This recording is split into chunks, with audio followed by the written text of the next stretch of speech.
Welcome viewers, প্রতিদিনের মতো আজও চলে এসেছি আমার লাঞ্চের থালি নিয়ে।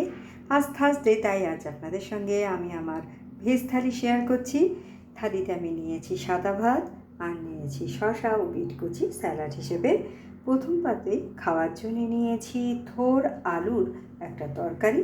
প্রথমে আমি থোড়টাকে একটু ভাপিয়ে নিয়েছি, তারপর কড়াইয়ে তেলে জিরে, তেজপাতা ও শুকনো লঙ্কা ফোড়ন দিয়ে বাদাম ভেজে ও সেদ্ধ করে রাখা ছোলা দিয়ে নাড়াচাড়া করে ওর মধ্যে ছোটো টুকরো করে কাটা আলু ভেজে আর ভাপিয়ে রাখা থোড়টা দিয়ে আদা, জিরে, লঙ্কা বাটা দিয়ে আমি এটা তৈরি করেছি। নামানোর সময় একটু গরম মশলার গুঁড়ো আর অল্প একটু চিনি আমি এতে নিয়েছি ছোটো কুচি করে কাটা পাঁপড় ভাজা।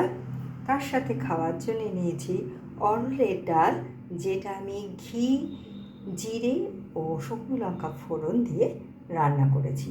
নিয়েছি ছানার কোপ্তা কারি, যেটা আমি আলু পটল দিয়ে রান্না করেছি।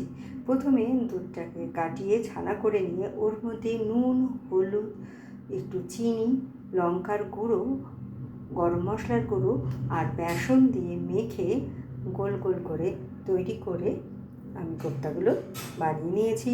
তেলে কোপ্তাগুলো ভেজে তুলে নিয়ে ওই তেলে জিরে, তেজপাতা, শুকনো লঙ্কা ফোড়ন দিয়ে আলু পটল ভেজে আদা, জিরে, লঙ্কা, ধনে ও টমেটো বাটা দিয়ে আমি এটা তৈরি করেছি। নামানোর সময় একটু গরম মশলার গুঁড়ো আমি দিয়েছি। আর শেষ পাতে খাওয়ার জন্য নিয়েছি টক দই।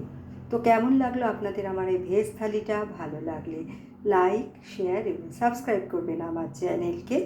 Thank you for watching.